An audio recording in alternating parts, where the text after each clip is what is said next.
Awalnya, aku pikir hidup berumah tangga hanya soal cinta aku dan Rani, istriku. Tapi ternyata, menikah itu juga soal bagaimana cinta kami berdamai dengan masa lalu dengan keluarga. Terutama, ibuku. Setelah ayah wafat, ibu tak mau tinggal sendiri. Aku tak tega membiarkannya hidup sepi.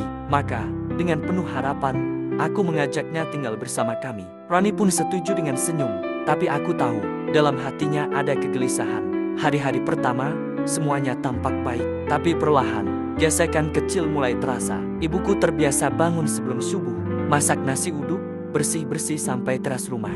Rani, yang kerja dari rumah, sering bangun agak siang, masak seadanya, dan kadang menyetrika sambil meeting online. Perempuan zaman sekarang aneh.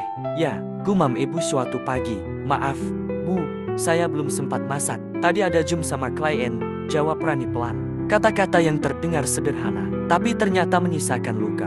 Hari demi hari, komunikasi mereka kaku. Aku di tengah, bingung, tak ingin menyalahkan siapapun. Tapi hatiku mulai lelah. Rumah yang seharusnya jadi tempat pulang, malah terasa seperti ladang ranjau. Puncaknya terjadi di minggu keempat ibu tinggal. Saat aku pulang kerja, aku dengar ibu menangis pelan di kamar. Saya ini numpang, tapi rasanya seperti nggak dianggap, katanya. Sementara Rani, di ruang tamu, wajahnya letih. Aku udah coba, Mas, tapi kayaknya aku selalu salah di matanya. Aku tak tahu harus mulai dari mana. Sampai malam itu datang. Malam yang mengubah segalanya. Sekitar jam 2 pagi, Rani terbangun. Perutnya mulas, wajahnya pucat. Aku panik, tapi ibu lebih cepat dari aku. Tanpa banyak bicara, ibu ambil minyak kayu putih, memijat pelan perut Rani, menyelimuti tubuhnya, lalu menyiapkan bubur hangat di dapur. Aku berdiri di pojok dapur, menyaksikan dua wanita yang paling kucintai dalam hidupku. Akhirnya benar-benar bertemu bukan sebagai mertua dan menantu, tapi sebagai manusia. Aku jadi ingat waktu kamu kecil, Mas.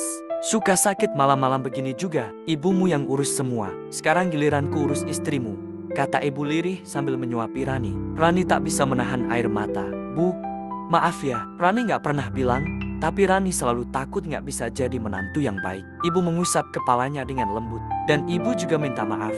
Ibu sering bandingin kamu sama masa lalu ibu. Padahal tiap perempuan punya jalannya sendiri. Pelukan itu terjadi begitu saja, hangat, tulus, penuh air mata. Dan di pojok dapur, aku menangis dalam diam. Sejak malam itu, segalanya berubah.